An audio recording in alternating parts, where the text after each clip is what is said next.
Bonjour à tous. Voilà, vous serez peut-être surpris de me voir derrière un écran, mais aujourd'hui les circonstances l'obligent. Et par rapport à ces circonstances, j'aimerais ouvrir un texte de la parole de Dieu dans Actes au chapitre 2, au verset 41, 42. Je laisse le temps à ceux qui sont en train d'ouvrir leur Bible de le faire.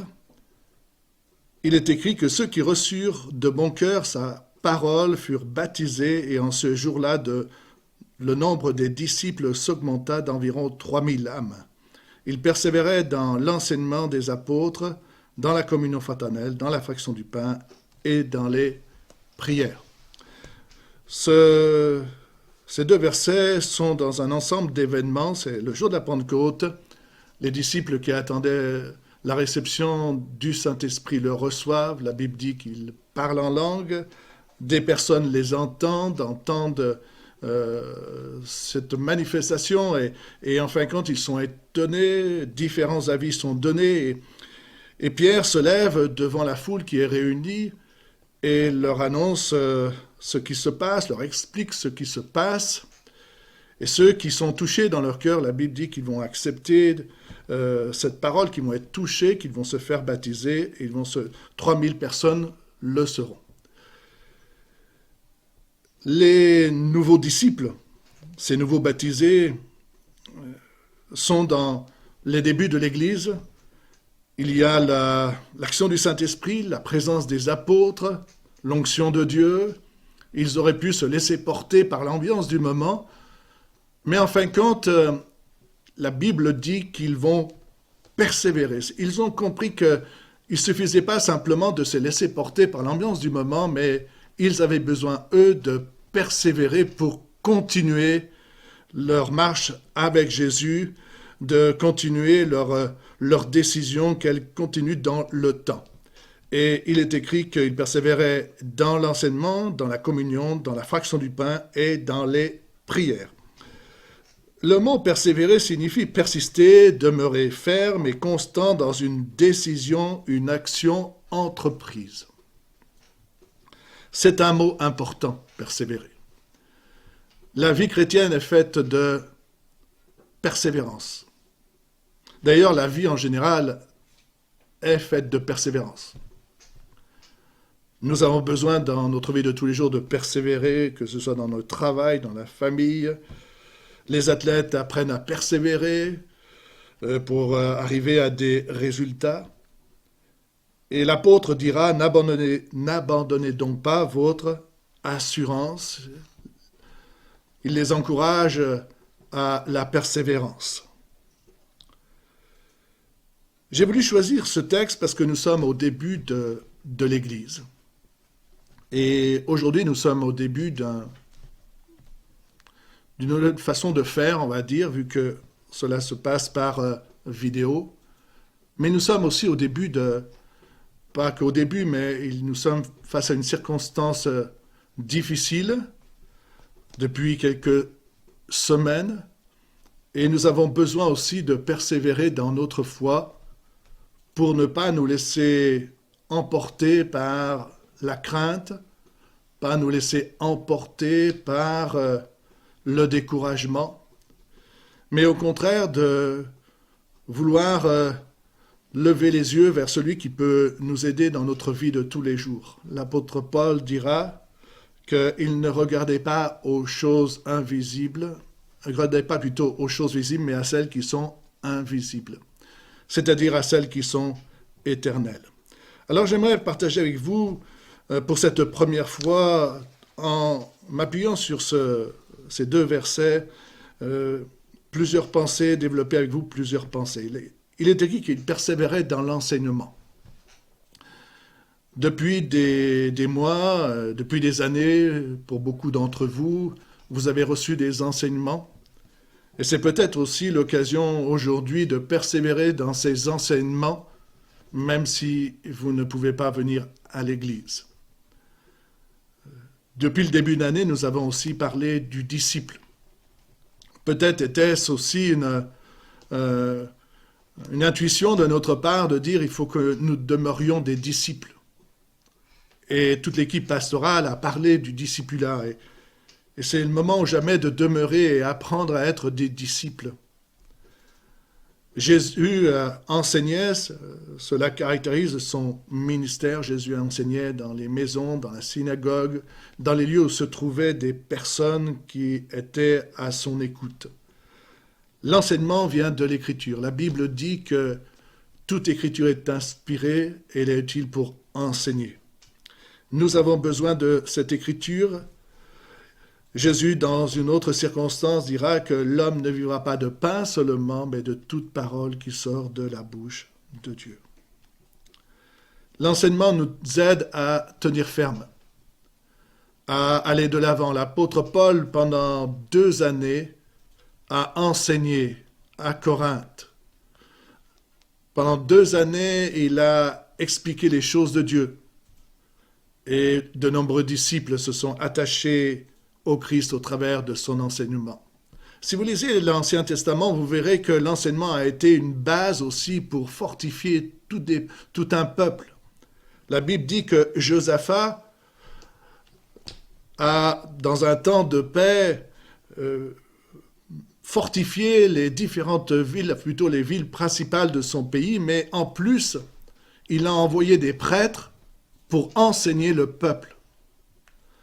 Et l'Écriture dit que cet enseignement a produit chez le peuple aussi des positions de cœur pour s'attacher à Dieu. Et durant le règne de Josaphat, son règne fut fortifié parce que aussi tout le peuple fut fortifié dans la foi aux choses de Dieu. Dans l'histoire de Néhémie, pour beaucoup vous connaissez cette histoire où les murs de Jérusalem ont été reconstruits. Auparavant, c'est le temple qui avait été reconstruit, mais il est écrit que Néhémie, lui aussi, va enseigner le peuple. Il va leur communiquer ce que Dieu attendait d'eux. Vous savez, construire un temple, à quoi sert un temple reconstruit si on n'y enseigne pas la parole de Dieu, si on n'enseigne pas, si on n'apporte pas les préceptes de Dieu, ça n'aurait servi à rien. Le temple était là pour des hommes et des femmes qui aussi désiraient s'approcher de Dieu. On a besoin d'être enseigné, on a besoin de se laisser enseigner par Dieu. Et pendant ce temps où vous êtes dans vos maisons, vous pouvez lire votre Bible, vous pouvez vous laisser enseigner par l'Écriture. Vous pouvez lire jour après jour un chapitre ou 2 chapitres, mais faites une lecture continue. Et avant de lire, priez, demandez au Seigneur ce que signifie ce que vous êtes en train de lire. Laissez-vous interpeller par les choses de Dieu. Laissez-vous interpeller par ce que Dieu veut vous dire. Commencez un livre et finissez-le pour que vous ayez une compréhension complète. La Bible est constituée de 66 livres. Chaque livre est un élément du puzzle. Et pour bien comprendre toute la pensée de Dieu, il faut mettre toutes ces pièces ensemble. Et quand on apprend à lire toute la Bible dans son ensemble, on voit l'ensemble de la vision de Dieu pour nous. Il est écrit qu'il persévérait dans l'enseignement. Mais aussi, il persévérait dans la communion fraternelle. Alors, aujourd'hui, comment persévérer dans la communion fraternelle? Parce que c'est un peu difficile actuellement de le faire. Mais l'Évangile montre que chaque croyant ne peut pas rester seul dans sa foi. On a besoin des autres. On a besoin de rester en communion avec les autres. Et la communion avec les autres, elle n'est pas simplement physique. Et ce n'est pas parce qu'on est avec des personnes dans un même lieu qu'on est en communion. Mais cette communion, elle est aussi spirituelle. La Bible dit qu'on forme le corps de Jésus. Et les uns et les autres, quelque part, même si nous sommes actuellement, et nous le serons peut-être durant plusieurs semaines, éloignés les uns des autres, nous sommes quand même en communion parce que nous formons le corps de Jésus. Nous vivons les uns et les autres des choses différentes. Nous sommes en communion parce que notre foi nous met en communion. Nous sommes en communion parce que le Saint-Esprit nous met en communion. Nous sommes en communion parce que nous avons accepté Jésus comme notre Sauveur et Seigneur. Nous sommes en communion parce que Dieu nous aime. Nous sommes en communion parce que nous pensons à notre prochain, nous pensons à notre frère et notre sœur dans notre cœur. La Bible dit « souffrez avec ceux qui souffrent ». Et le fait de souffrir avec ceux qui souffrent, de pleurer avec ceux qui pleurent, de se réjouir avec ceux qui se réjouissent, n'est pas une question de distance. On peut souffrir avec ceux qui souffrent, même si on est éloigné d'eux. Et dans ces moments, c'est aussi l'occasion de réaliser ce que signifie être en communion, d'être ensemble, de pouvoir se soutenir moralement les uns et les autres. Ils persévérèrent dans la communion. Ils persévérèrent aussi dans la fraction du pain. Alors, partager le pain, le vin ensemble actuellement serait difficile. Mais on peut continuer à partager le pain et le vin dans l'esprit du pain et du vin. On peut continuer à partager le pain et le vin, frères et sœurs, même si on ne le partage pas physiquement, même si on n'aura pas le pain et les coupes qui vont passer, on peut continuer à le faire dans l'esprit, parce que ce qui a le plus de valeur, c'est comment on partage le pain et le vin.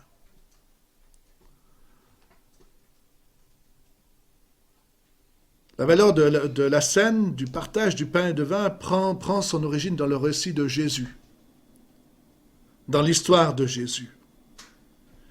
Et elle symbolise aussi notre foi. La scène symbolise notre foi. Et nous voulons continuer à partager le pain et le vin, continuer à partager notre foi.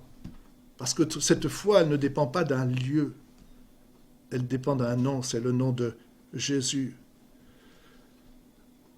La scène, le pain et le vin nous rappellent l'amour que Dieu a pour nous. Et ça n'a pas de frontières. Et on peut continuer à le partager, cet amour que Dieu a pour nous.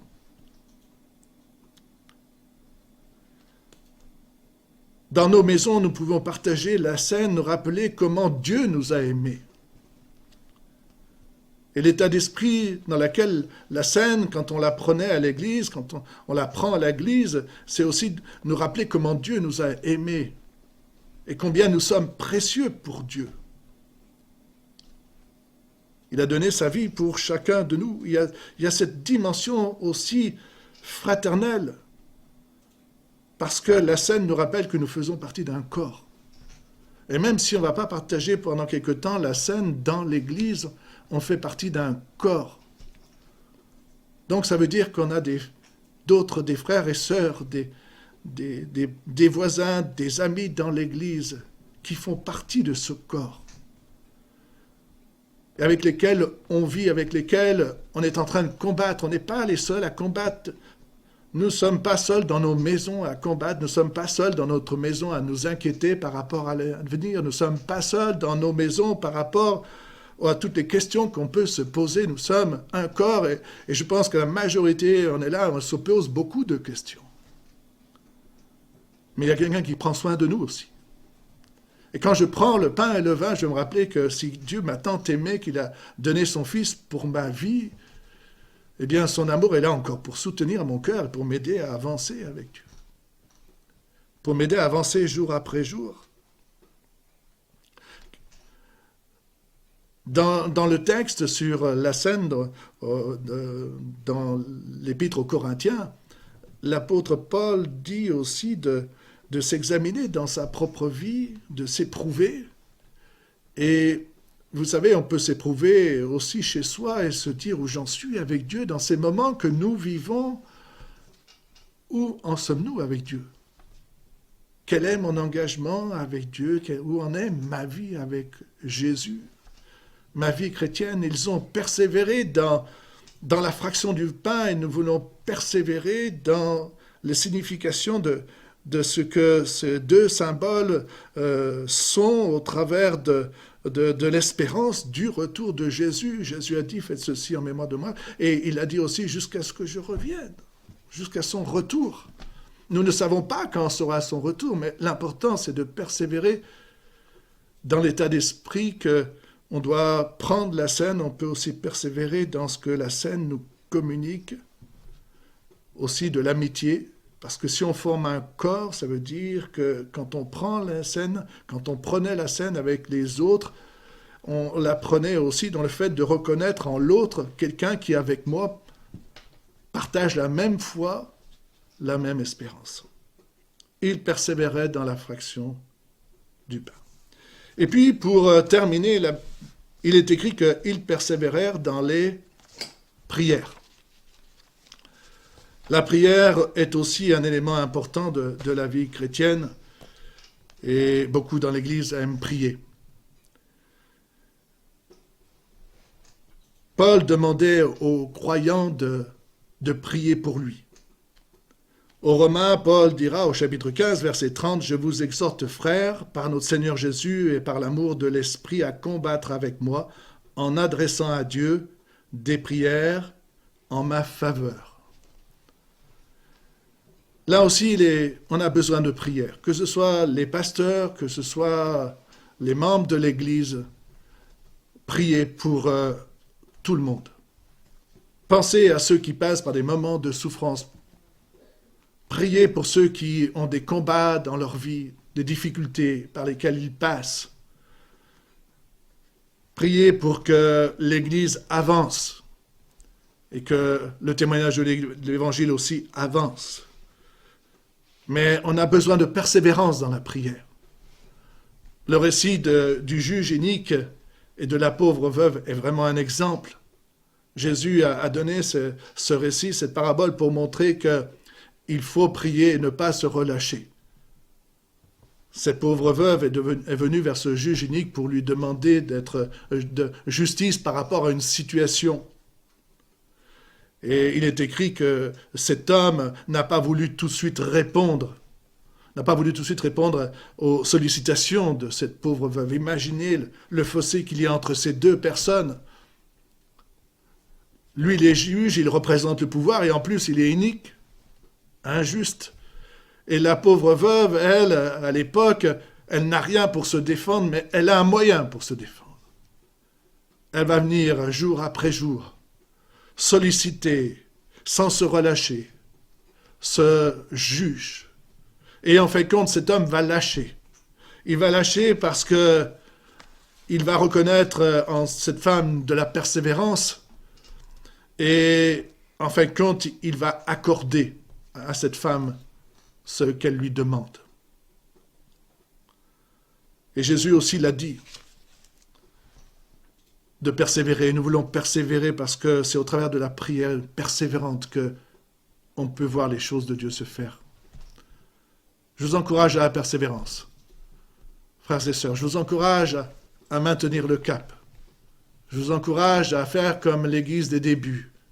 Ils persévérèrent dans la communion, dans les prières, dans le pain, dans l'enseignement des apôtres. Ils ont persévéré parce qu'ils savaient que c'était là le seul moyen par lequel ils pouvaient avancer et tenir bon.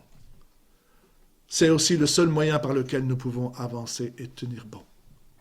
Que Dieu vous bénisse, vous fortifie, vous encourage. Que le Seigneur soit votre force. Nous nous retrouverons bientôt. À bientôt.